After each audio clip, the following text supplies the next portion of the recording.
cocida, porque los virus se dan por la orina. Por eso el médico dice, tome mucha agua, ¿ya?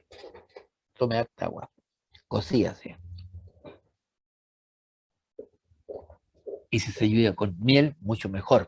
Ayuda, ¿no es cierto?, a lubricar tiene antibióticos, tiene sustancia bactericida, ¿ya? Y te lubrica las cuerdas vocales, no se irrita. Cuando se irrita, se inflama, entonces uno se compromete con una disfonía, ¿ya? No afonía. ¿Cómo está? Estoy afónico.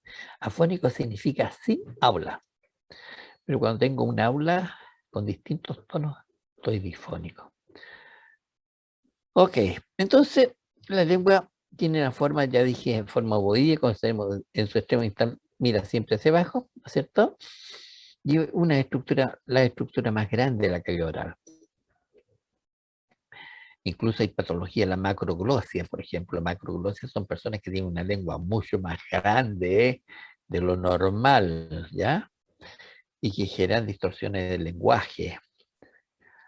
La macroglosia se llama eso.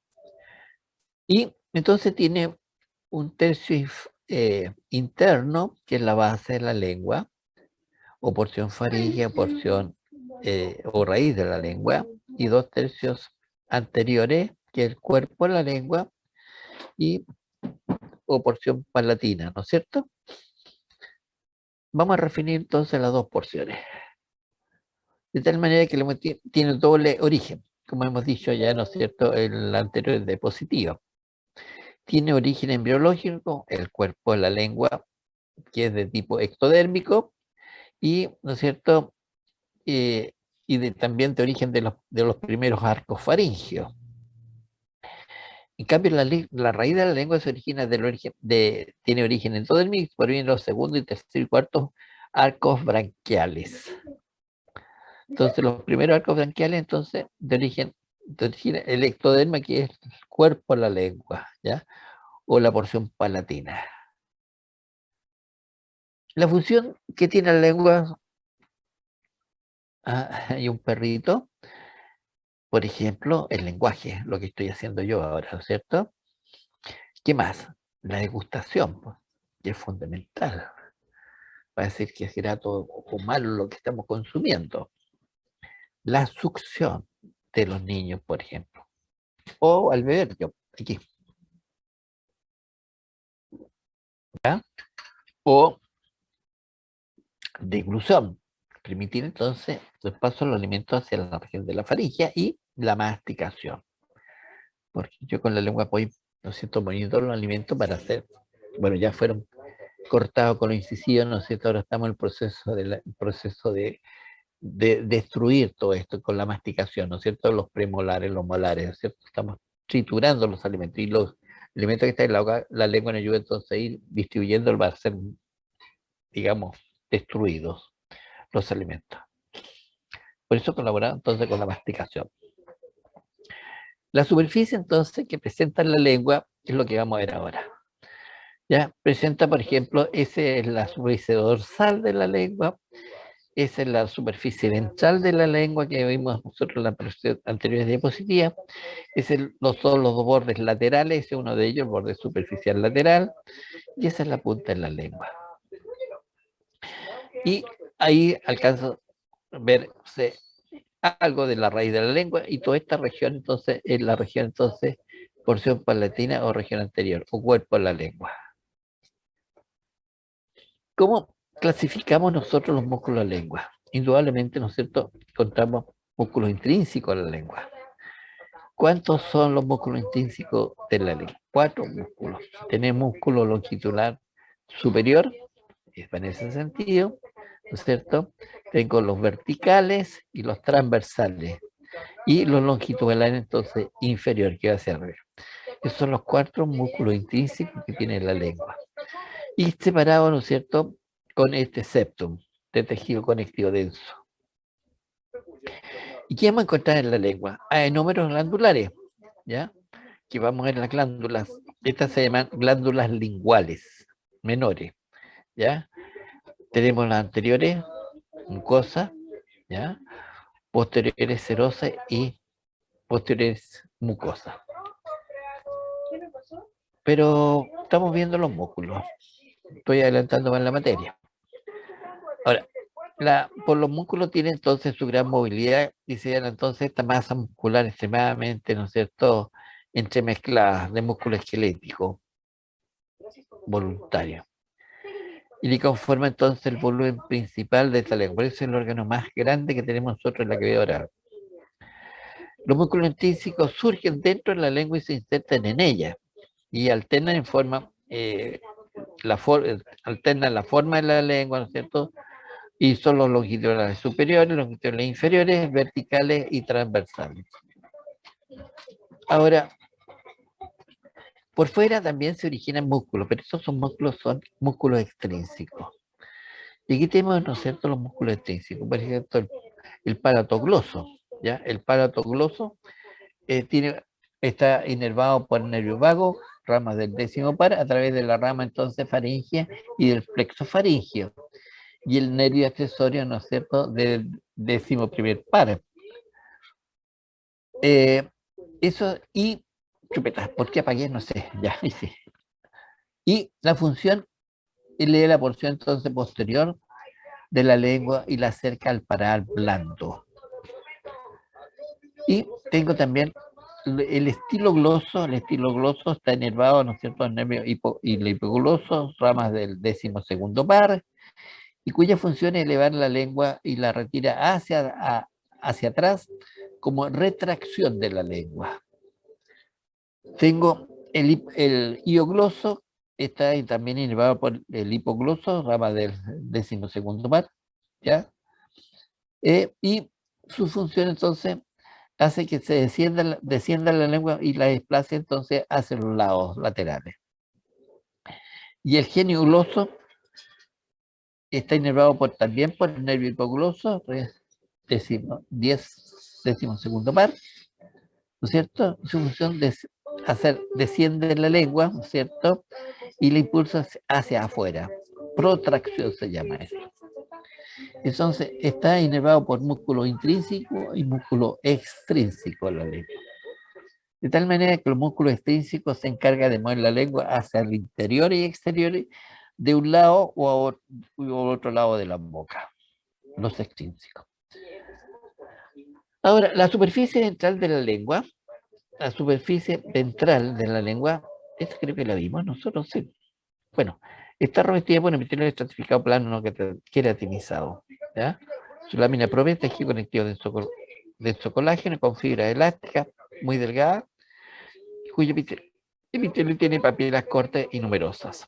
La submucosa tejido conectivo laxo y posee manojo de fibras colágenas que se unen entonces al plano muscular de los músculos intrínsecos. La región dorsal es lo que estábamos viendo nosotros, porque no sé por qué me apareció esa región ventral que es la mucosa de revestimiento. Bueno, estamos viendo la región dorsal que es la mucosa especializada. Sigo con la región dorsal. Y ahí tengo, por ejemplo, un corte de lengua, esa es la región dorsal, y presenta dos regiones diferentes. Fíjese, esa es la raíz o tercio posterior, es más pequeño. En cambio, este es el cuerpo o tercio anterior, que es la más grande, o la porción palatina. ¿Cierto? La raíz también se denomina porción faríngea. Y el cuerpo corresponde a los tercios anteriores y se denomina porción palatina. Esto que está acá. ¿Y quién separa la porción de la raíz de la lengua y el cuerpo de la lengua? Esa estructura en forma de V y se llama ven igual. Y esta estructura son solo el levantamiento de corpúsculos gustativos. Las papilas se llaman papilas caliciformes, son las más grandes que tenemos nosotros. Entonces se separa la región de la raíz del cuerpo de la lengua. Ahora, ambas regiones, ¿cierto? Están separadas por un surco, ese que está ahí, ese surco que está ahí, ¿no es cierto? Superficial, en forma de una V, ¿ya? Y se llama el surco terminal. cuyo vértice entonces mira hacia la porción posterior, hacia atrás, donde incluye entonces una cavidad profunda que es el agujero o foramen ciego. Ahí, es el foramen ciego. Es el surco terminal y es el foramen ciego, que es un recuerdo del conducto tirogloso. Ahora, la región dorsal presenta irregularidades en la porción dorsal, ¿no es cierto?, la región posterior, y que se denominan las amígdalas linguales, esas que están ahí. Esas nunca se inflaman. Esas amígdalas linguales nunca se inflaman, no así como las amígdalas palatinas, ¿no es cierto? Y las amígdalas, las faringias, esas dos se inflaman. La primera forma la amigdalitis, ¿no es cierto? Cuando se inflama, y la otra, eh, la faringe, ¿no es cierto? Cuando se inflaman, forma entonces una estructura que se llaman los adenoides. Entonces esta es la porción dorsal donde están las amígdalas linguales. Las amígdalas linguales son órganos linfáticos. Ahora, ¿por qué nunca se inflaman? Porque aquí drena por los lados laterales las glándulas salivales menores, ¿ya? Las mucosas posteriores. Entonces están lavando todos los detritos. No hay depósito de detrito en esta región, por eso no se inflama. Pero sí las palatinas y las faringias. Eso lo vamos a ver en órganos linfoides, tercer capítulo. O ahora creo, no, ahora, hoy día. Ahora, fíjense que la superficie dorsal de esta mucosa lingual es irregular, porque presenta numerosos levantamientos que se denominan papilas linguales, y ahí se alcanzan a ver, ¿se fijan? Son como cabecitas de alfileres. Y esta grande que está acá. Entonces, tiene en la lengua un surco medio, esa zona. Ahora bien, ¿qué papila encontramos aquí? Las más grandes son las papilas caliciformes, que forman la B lingual. Por los lados laterales tengo las papilas foliadas, que son como hojas de un libro, o como mis manos, ¿ya? Son así, delgadas. O sea, foliadas. Recuerda, foliar es hoja, como esto. Y las papilas fungiformes que tienen forma de hongo, por eso se llama así. Esas son que aparecen como cabecitas de alfiler, porque sobresale del epitelio restio. Y las más numerosas son las papilas filiformes, ¿ya? Estas que cuando tenemos problemas, ¿no es cierto? Esas son caracterizadas, la lengua se nos pone seborreica, blanquecina, porque el proceso, ¿no es cierto?, de mitosis aumenta mucho, mucho, mucho y no se alcanza a descamar. Entonces, lo primero que hace anamnesis, ¿no es cierto?, es verle con un bajador de la lengua si tiene las papilas estas que están aquí, ¿cómo se llaman? Las amígdalas palatinas inflamadas, no estamos de acuerdo. Y si hay, ¿no es cierto?, un depósito de queratina aquí, ¿no es cierto?, quiere decir que hay un problema ya gástrico. Esos son indicadores para el clínico. Dentro de estos levantamientos que van a llamar papilas gustativas o corpúsculos gustativos, vamos a tener, ¿no es cierto?, las papilas filiformes, las más numerosas, tienen forma de aguja, las papilas fungiformes, esas que tienen como cabecita de alfiler, y no alcanzan a verse las caliciformes, ni tampoco las foliadas que están acá. Las papilas gustativas de los seres humanos tienen alrededor de 3.000 papilas gustativas. 3.000 es harto número, ¿ya? Es la superficie dorsal de la lengua, ¿no? Papila entonces gustativa. Las papilas, entonces la lengua tiene la habilidad de detectar, digamos, distintos tipos de estímulos o sabores. Y aquí tengo todas las papilas gustativas, me falta la foliada nuevamente. Aquí tengo las caliciformes, en forma de cáliz, también se llaman circunvaladas porque hay un tejido de epitelio que les circunvala, como una muralla. Estas son las papilas filiformes, ¿ya? Y las fungiformes están en la punta acá, ¿no es cierto? En estas regiones predominan más, y tiene una forma de una cabecita de alfiler, se observa. Y ahí tengo la distribución. Ahí está el surco terminal, paralelo al curso control. Tengo entonces las papilas circunvaladas, la llama este esquema, pero son las caliciformes, estas que están acá. Pero siguiendo el mismo esquema de la Lincoln, tengo entonces las papilas filiformes, ¿se fija? Todas estas son papilas filiformes. Pero en la porción entonces distal de la lengua, ¿ya? La punta de la lengua, para no entender, están las papilas fungiformes. Y por los lados laterales están las papilas foliadas. Vamos a hablar cada una de ellas. Aquí tengo las 4 tipos de papilas. En A tengo las papilas filiformes. Se fija, tienen forma de aguja, con la absorción superficial queratinizada. Son ortoqueratinizadas, ¿no es cierto? Y son como forma de aguja, como la boda. En C tengo las papilas fungiformes, estas que parecen un hongo, un champiñón. Esta. Normalmente están sobre este epitelio de las papilas filiformes. Normalmente al lado de la fungiforme puede haber filiforme. Buen dato, un tip. Y aquí tengo, en B tengo las papilas foliadas, esas que parecen como hojas, ya son verdaderas hojas. Y abajo en D tengo entonces las caliciformes. Pero fíjense bien, al lado de las caliciformes normalmente no hay papila, hay una muralla, como ven. Por eso se llaman también circunvaladas. ¿Y por qué se llaman caliciformes? Porque al centro existe una concavidad, como un cáliz. Vamos a ver cada una de ellas. Y empecemos por las papilas entonces filiformes. Las papilas filiformes entonces tienen, como ya me he dicho, son estructuras delgadas y tienen forma de aguja. Son las más numerosas y están recubiertas de material estratificado plano queratinizado. ¿Se fija? Queratina dura, cuyo epitelio le confiere entonces a la lengua su color grisáceo, aterciopelado, y que aumenta cuando tenemos problemas gástricos, ¿no es cierto? Y tenemos que estarla sacando nosotros con el dorso del cepillo.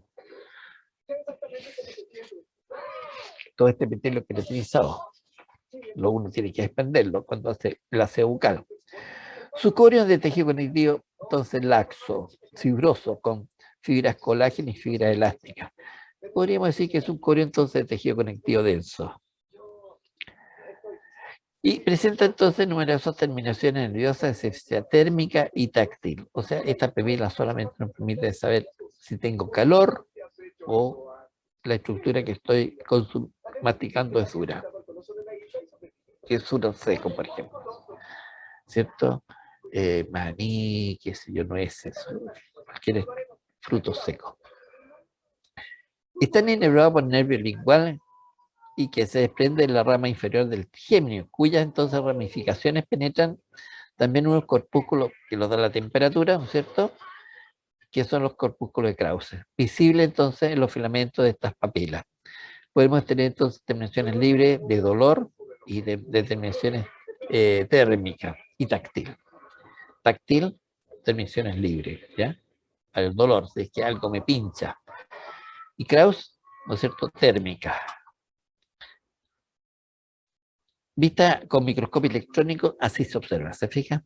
Aquí está el epitelio queratinizado y están como verdaderas escamas este epitelio. Entonces, estas papilas están entonces dispuestas en filas que se encuentran en forma paralela al surco terminal, que tiene la forma de una V, ¿no es cierto?, que hemos visto. En la punta de la lengua, estas filas se vuelven más transversales, pero inicialmente son tan, perdón, la lingual va así, así, van dispuestas. Y después se colocan más transversales.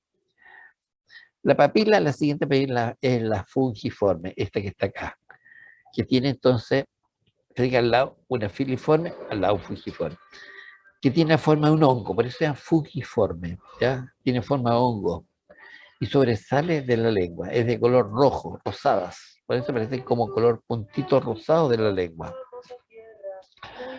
Y es una lengua saludable, rosada. Su superficie es lisa, ya en la parte superior. Es más ancha en esta parte superior y la parte inferior es más delgada. ¿Se fija? Por eso tiene la forma de un champiñón, un hongo. No todos los hongos son así, po. Los champiñones son así como los que estoy mostrando.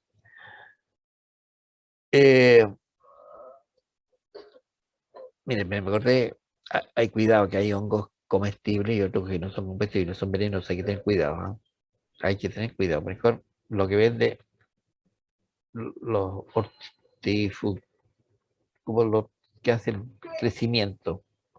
Bueno, no importa. Lo que se dedican a hortalizar. Esos son comestibles, ya. Estos son menos numerosas. Las más numerosas son las filiformes y se encuentran en la punta de la lengua, dispersas entre las papilas filiformes, pero su mayoría están presentes entonces en la punta y en los lados de la lengua. ¿Cómo están? Están cubiertos por un epitelio estratificado plano no queratinizado, el que vemos aquí, ¿se fija? O puede ser paraqueratinizado, con papilas conectivas irregulares, esas que están ahí, ¿no es cierto? Y poco profundas. En su superficie, aquí donde está mi puntero, pueden tener de 3 a 5 botones gustativos. Por lo tanto, ya me da sensibilidad, ¿no es cierto?, táctil y sensorial. Si es bueno, agradable lo que voy a comer. Es dulce o ácido, ¿ya? Café sin azúcar es amargo, ¿no es cierto? Entonces, lo amargo también nos permite entonces tener nos informa el sistema entonces la corteza cerebral qué es lo que estamos consumiendo nosotros.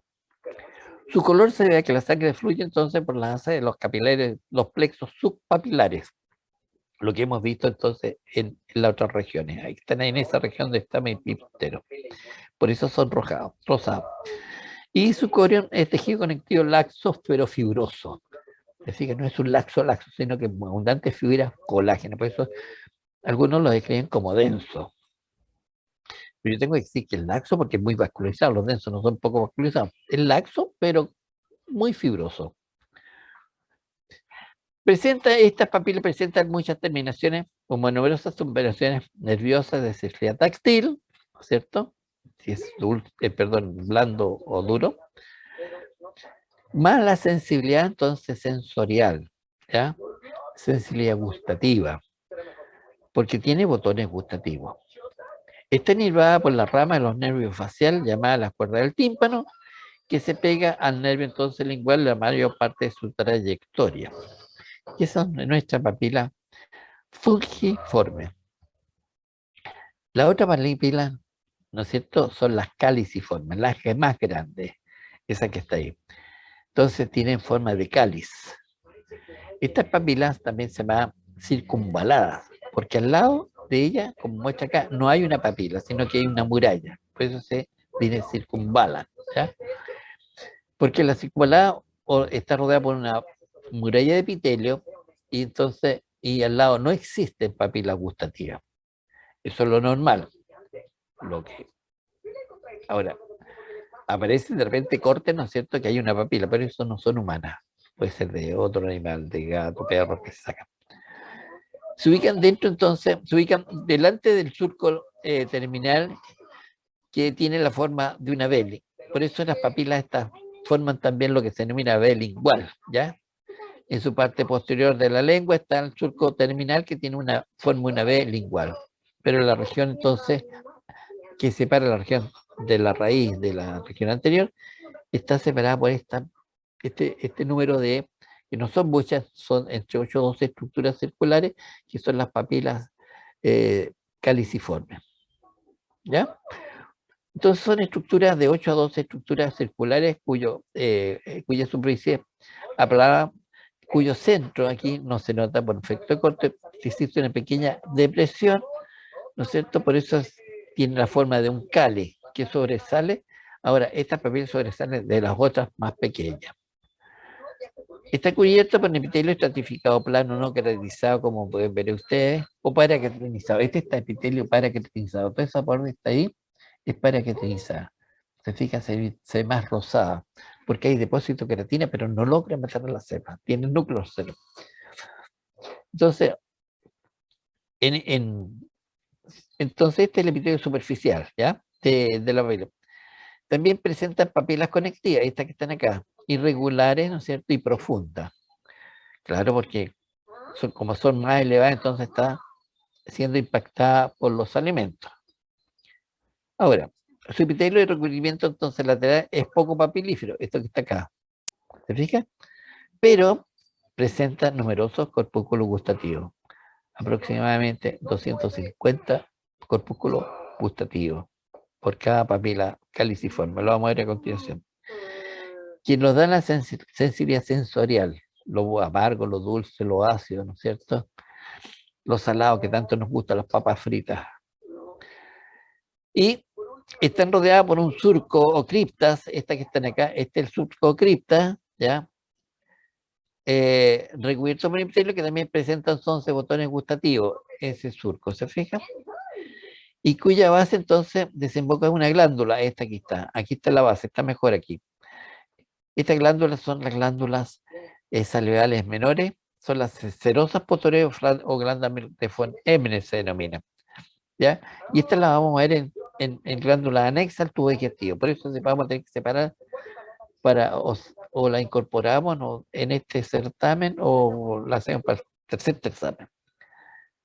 Ok, Catherine. Y su corio o lámina propia, eso que está aquí entonces, es tejido conectivo laxo fibroso, ¿ya?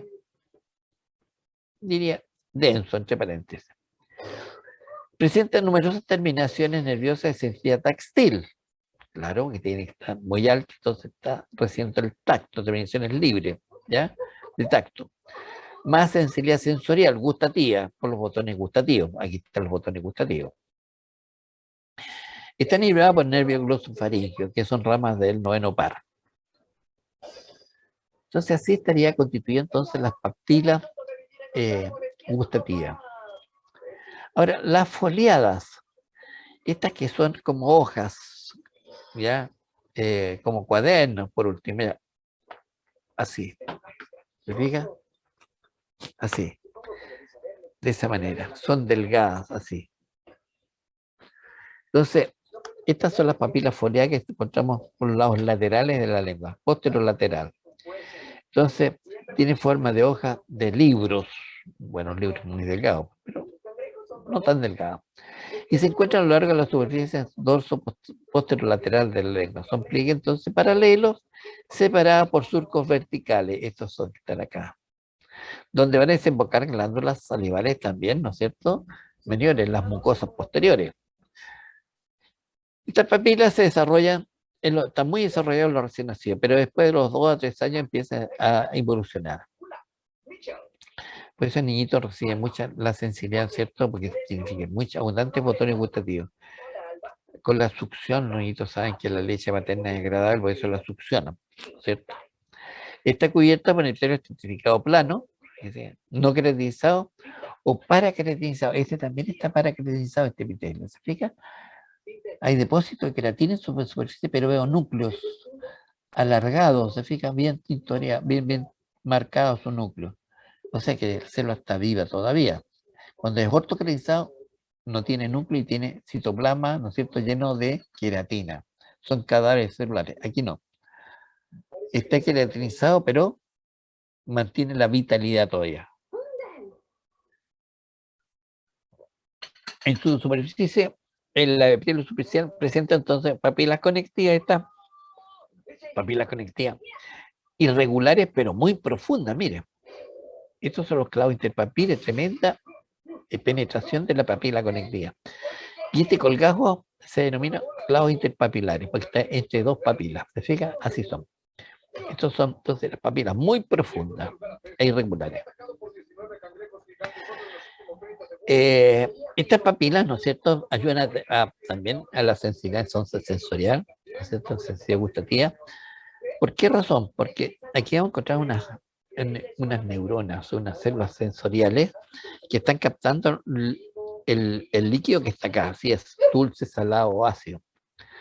Ahora, ¿cómo logramos saber, ¿no es cierto? Podemos comer lo dulce y lo ácido, agridulce, rápidamente, porque aquí drena. Este es un conducto excretor de una glándula salival menor, que están en el cuerpo, en la lengua, que son las mucosas posteriores. Entonces, se va lavando rápidamente, entonces, ¿no es cierto?, esas células sensoriales, y va contando contacto y manda la información inmediatamente al cerebro si es agradable o no agradable lo que está consumiendo.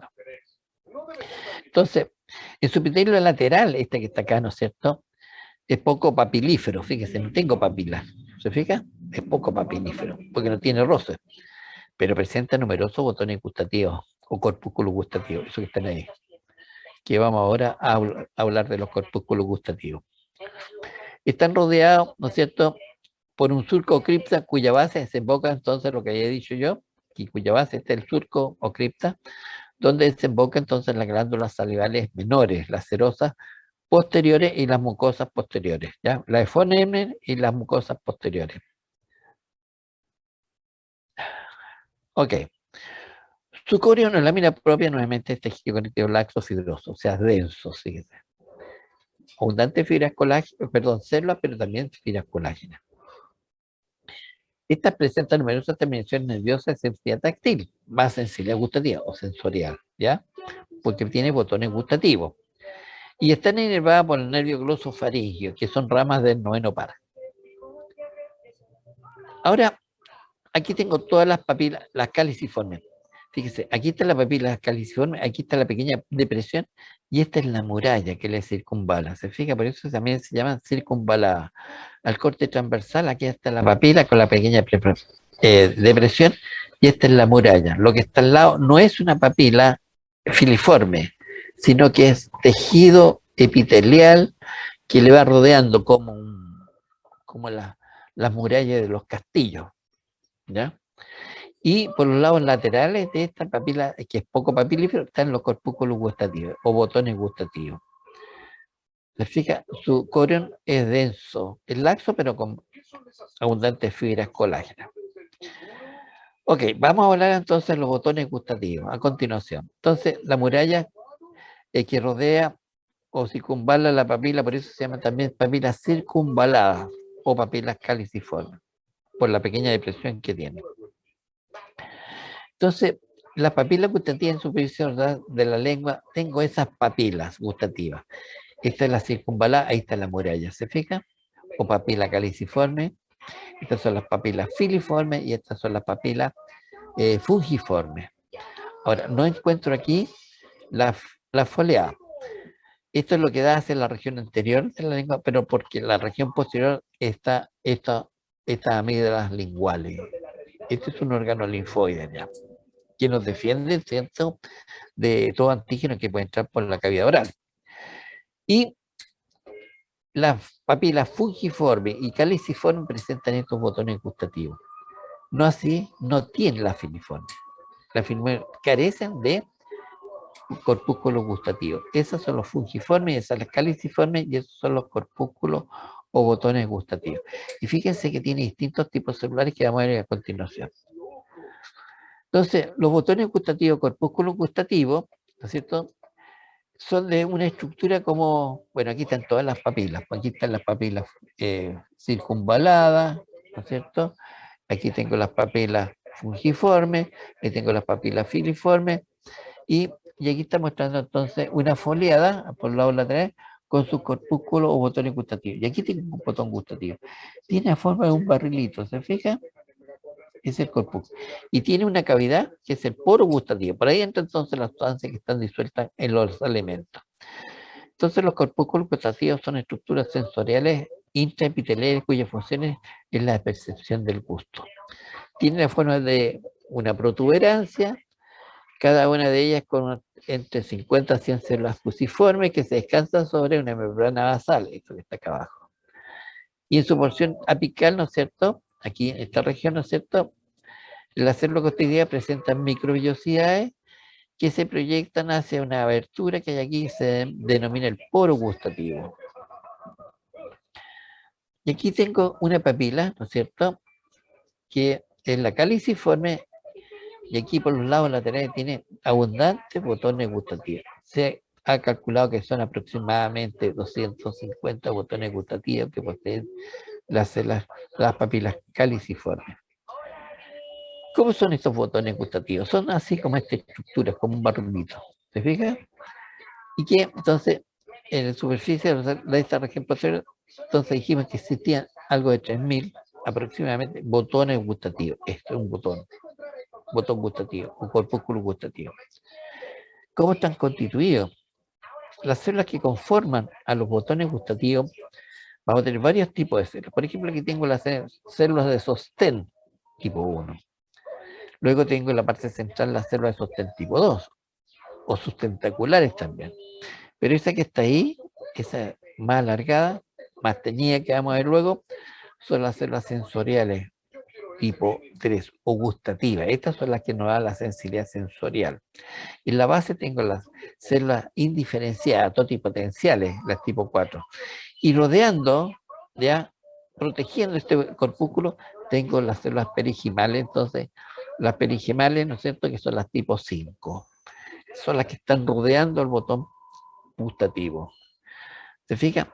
Ahora, ¿cómo son estas células? Las sustentaculares o de sostén tienen un núcleo grande, fíjese, eucromático, muy grande, de forma ovoidea, eucromático, núcleo visible. Y su citoplasma es claro, solamente están dándole soporte a esta estructura. Si le encontramos en la parte externa, son tipo 1. Si le encontramos en la parte interna, son tipo 2. En cambio, la célula sensorial, esta, tiene un núcleo más heterocromático y su citoplasma es acidófilo, ¿ya? Por los neurotransmisores que está sintetizando. De tal manera que son diferentes. Y estas células indiferenciadas, estas son células de forma, perdón, todas estas son de forma fusiforme, ¿ya? Pero estas son de forma cúbica, la indiferenciada. Y su núcleo redondo eucromático. Esta se puede diferenciar rápidamente, ¿no es cierto? Si es que se pierde alguna célula de sostén, se puede diferenciar células de sustentaculares o también neuroepiteliales, o sea, la célula sensorial, ¿ya? Por lo tanto, si por alguna razón consumimos, ¿no es cierto?, alimentos muy calientes, podemos destruir esta célula sensorial, pero se puede reparar, ¿ah? Por eso también se denomina neuroepiteliales. Neuroepiteliales.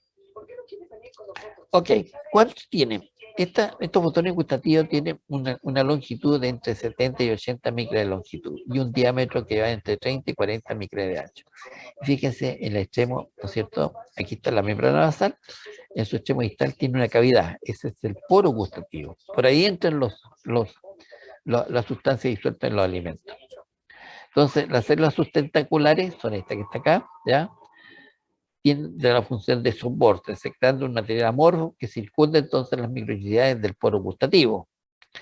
Las células basales indiferenciadas son responsables de la renovación de todo tipo de células. El corpúsculo tiene entonces el promedio de 10 días. Eso es lo que viene. Y pueden ser reemplazadas articulares o neuroepiteliales. Pero tienen 10 días de vida. Ahora, las sustancias químicas disueltas en la salida entran entonces en contacto con la sensorial a través de este poro gustativo que está acá. ¿Ok? Y aquí tengo los corpúsculos gustativos, ¿ya? Aquí está el corte histológico, aquí está el poro gustativo. Vamos a ver la célula ahora, fíjense. Las células gustativas son más rosadas y esas presentan microvellosidades. Bueno, lo que están acá, ¿se fijan? Las células más rosadas y presentan microvellosidades. ¿Por qué presentan microvellosidades? Para tener mayor superficie entonces de contacto con las sustancias disueltas en la saliva. Y las células amarillentas son las células subtentaculares, esas que están acá. Si están por fuera son las tipo 1, si están por centro son las tipo 2. Estas son las que tienen núcleo grande, eucromático, fíjense, estas por ejemplo, tipo 1. Fíjense. Estas mismas entonces, estas mismas que están al centro, tipo 2. Lamentablemente la tipo 3 no se nota muy bien, pero estas son las perigimales que están por fuera. Ah, perdón, y aquí está la tipo 4. Estas son las basales o indiferenciadas. Entonces, las células gustativas, entonces, son de forma fusiforme, esas son las sensoriales o neuroepiteliales. Su extremo libre termina entonces con las microvellosidades, que aquí está en el esquema, aquí poco se ven, ¿no es cierto? Que sobre le sale al espacio exterior del corpúsculo y en su base entonces está envuelta por ramificaciones, aquí están, ramificaciones entonces del nervio glosofaríngeo. Esas son que en vía rama hacen entonces las células gustativas o neuroepiteliales, ¿no es cierto?, sensoriales. Sobre el proyecto del glosofaringeo se encuentra el ganglio, sobre el trayecto del nervio glosofaringeo se encuentra el ganglio petroso. Y esta contiene entonces neuronas gustativas. Fíjese, cada una de estas neuronas entonces manda una dendrita que la va entonces a insertar en la célula gustativa. Mientras que el axón o cilindro eje va hacia entonces a la capa óptica y al cerebro. Por eso los alimentos uno los degusta por el olfato, por la vista y por el sabor. Y aquí tengo un esquema, ¿no es cierto?, de un corpúsculo gustativo. Este es el botón, perdón, el poro gustativo. Y aquí tengo estas células. Por ejemplo, ahí tengo las células de sostén tipo 2. No tienen ninguna inervación. Ahí tengo las tipo 3. Esas sí tienen inervada, ¿no es cierto? Dendrita del neurona que está en el ganglio peretroso. Y las tipo 1 son las que está grande, que está por fuera. Esta, la tipo 1. Bueno, aquí está la tipo 4. Aquí tengo la tipo 3. Y esta es la tipo 1. Entonces, esa es la tipo 1. 1. 1. Y me falta entonces, esas son las perigemales, tipo 5.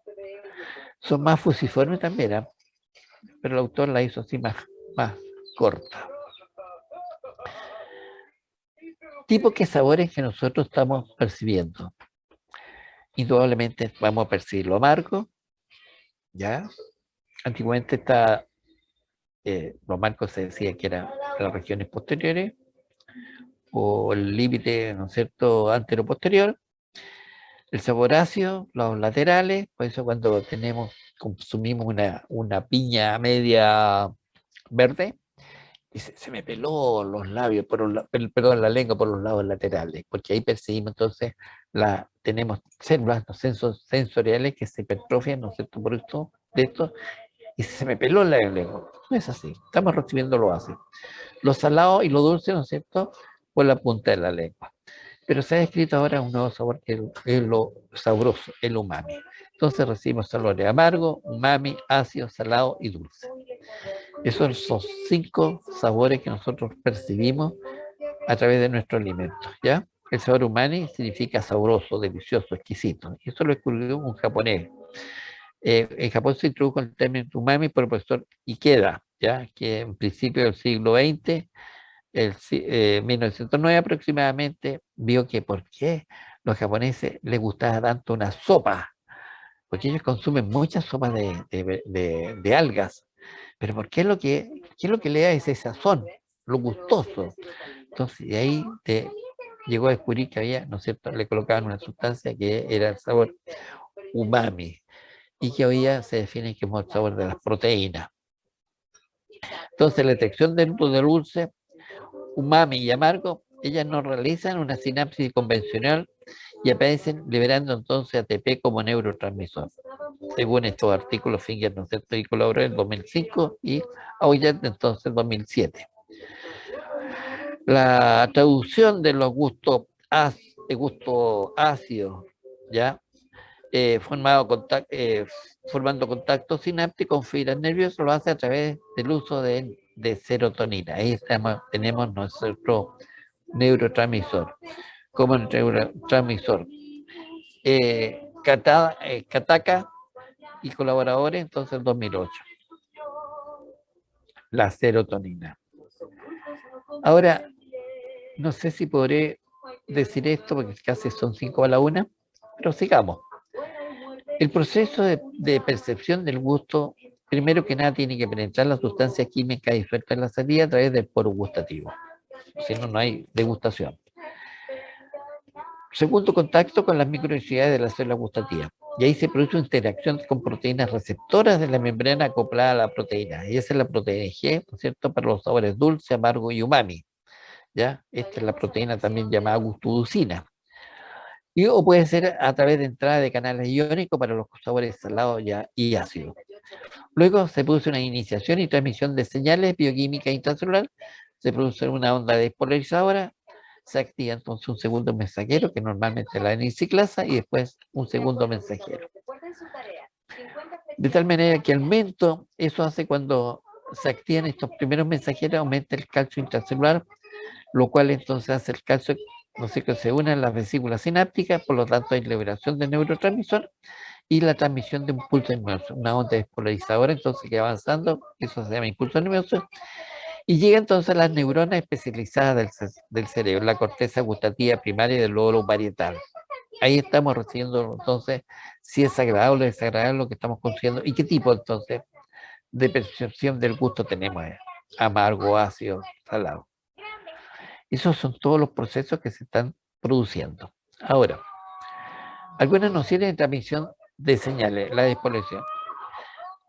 Como hemos visto, nosotros en el sistema nervioso, la polarización de la zona normal en el interior, ¿no es cierto?, es negativa, aproximadamente tiene entre menos 60 o 90 milivolts, ¿no es cierto?, porque tiene una alta concentración de potasio y una baja concentración de sodio.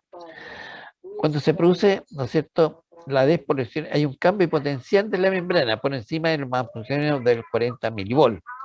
Y esto hace que provoque entonces la apertura de los canales de sodio, ¿no es cierto?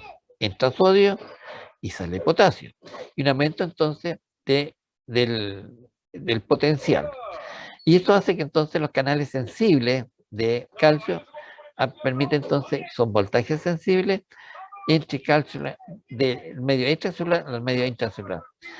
Este calcio hace que se fusionen entonces las vesículas sinápticas, por lo tanto, al fusionarse, se produce la liberación del neurotransmisor y la transmisión del impulso nervioso. Vale decir, ¿no es cierto?, al liberar el neurotransmisor, ¿qué es lo que hace? En la membrana postsináptica se abren canales para que entre sodio, nada más que eso. Y eso entonces es lo que nos vamos a llamar entonces la transmisión del impulso nervioso. Ahora, aquí tengo los mecanismos del célula gustativa, pero son exactamente la una o CLOP.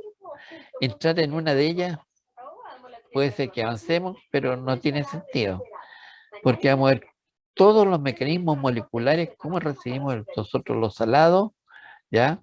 Lo ácido, ¿ya? Lo ácido, lo dulce, cómo recibimos, ¿no es cierto?, el sabor dulce, cómo percibimos, hay una proteína G que es la glucosina, los estímulos amargos y los umami, ¿ya?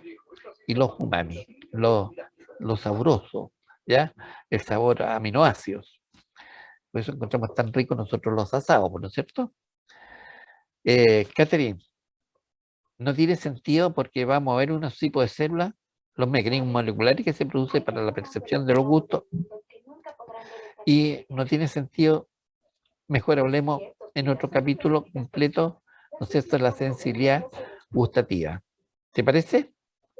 Ya, Quedamos aquí entonces, deja marcar la célula. Ahí, célula gustativa. Aquí quedamos entonces para la próxima clase. ¿Ok? ¿Cómo percibimos los salados? Si tanto nos apetece, ¿no es cierto? Las papas fritas, ¿cierto? Somos, pero lo primero que tenemos apetito, compramos una bolsa de papas fritas, ¿cierto? Cuando tenemos hambre. Ok, entonces, compromisos, Catherine, tú tienes que avisarme esta tarde cuándo va a ser la evaluación. ¿Ok? Día y hora del viernes. A través de un consenso que vas a hacer tú con tus compañeros. Pero la prueba teórica es esta semana, sí o sí. Y resultado esta semana. ¿Ah? va a ser, o sea, el viernes a las 8:30 de la mañana. ¡Wow! Va a ser temprano levantarme. Ya, ningún Puta, problema. perdón. Catherine, ningún problema. ¿Ya? Igual lo voy a escribir un correo. Ya. Pero más o menos hasta el viernes 8:30. Sí. Ya. Tentativamente, entonces, oficialmente me lo mandas por correo. ¿Ok? Ningún problema. Ya, pues. ¿Estamos? Sí. Ya. Entonces aquí, con este sorbo de café, voy a percibir sabor dulce. Dulce, pues tengo endulcorante, pero no amargo, ¿cierto? Si hubiese puesto un café sin azúcar o endulcorante, estaría amargo. Recibiría el sabor amargo. ¿Ya? Y vamos a ver cómo se percibe, cómo son los mecanismos moleculares para percibir los sabores. ¿Ok? Ya, Catherine, nos vemos el día lunes entonces con la actividad de las células, la actividad molecular, para ver cómo reciben los sabores. No, Y el pero profe, lunes, mañana hay práctico de sistema, o sea, tejido nervioso, ¿cierto? wow, perfecto, Catherine. Qué bueno que me dijiste, ya me había olvidado. Extraordinario. ¿Viste qué bueno tener esta conectividad con usted? Perfecto. Entonces, tejido nervioso nada más, ¿cierto? Sí, Ya, perfecto. Ningún problema. En la tarde, entonces, 2:30. sí, 2:30. Perfecto. Gracias. Me había olvidado, Catherine. Ningún problema. Entonces, mañana, laboratorio de tejido nervioso. ¿Alguna pregunta? Tuvimos buena audiencia, 53 estudiantes estuvieron presentes en esta clase. Bueno, en esta clase, acuérdense que ustedes van a ser especialistas en esto, van a ser futuros odontólogos, ¿no es cierto? Por lo tanto, esta materia, sí o sí, se lo doy firmado, como decía Fernando González, se lo doy firmado, que cuando entren, ¿no es cierto?, a su especialidad, ¿no es cierto?, a la clínica, lo primero que le van a preguntar es la histología dental, histología del sistema estomatológico. Seguro, ¿ya? De tal manera, en patología, ¿no es cierto?, cómo se perciben los sabores. Si existe alguna patología, ¿no es cierto?, de la sensibilidad sensorial. Se lo van a preguntar sí o sí, así que esto es materia, ¿no es cierto?, de competencia genérica. Por lo tanto, ya deberíamos tener los 70 estudiantes presentes acá, pero bueno, tuvimos una buena audiencia con 53 estudiantes presentes. Ya no, terminó la clase, porque existen 41 personas nada más. Perfecto. El miércoles vamos a continuar con esmalte. Probablemente terminamos esmalte en una clase. Seguimos con dentina. Y estamos llegando, ¿no es cierto?, terminando ya más o menos el 50% del sistema estomatognático, después de dentina, entonces el periodonto. Y vamos a terminar con la ATM. Y ahí terminamos y vamos a llegar a una conclusión, Katherine, si la materia para la segunda evolución llega ahí o seguimos con esófago, estómago, con tubo digestivo.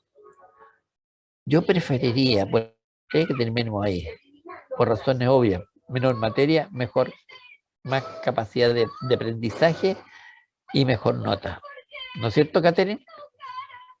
Sí, profe. Acuérdense que esta evolución vale el 40%.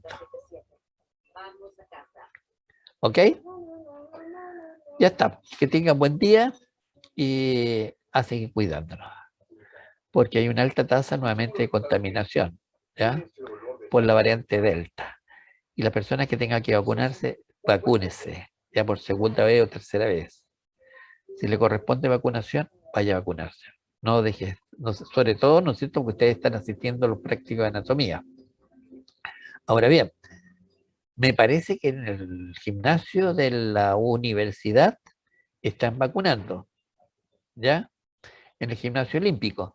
Ahora bien, ese centro de vacunación es muy fácil, es muy expedito, es muy, es muy rápido. No hacen tanto problema como, por ejemplo, en el colegio Millaray o qué sé yo, en el gimnasio Millaray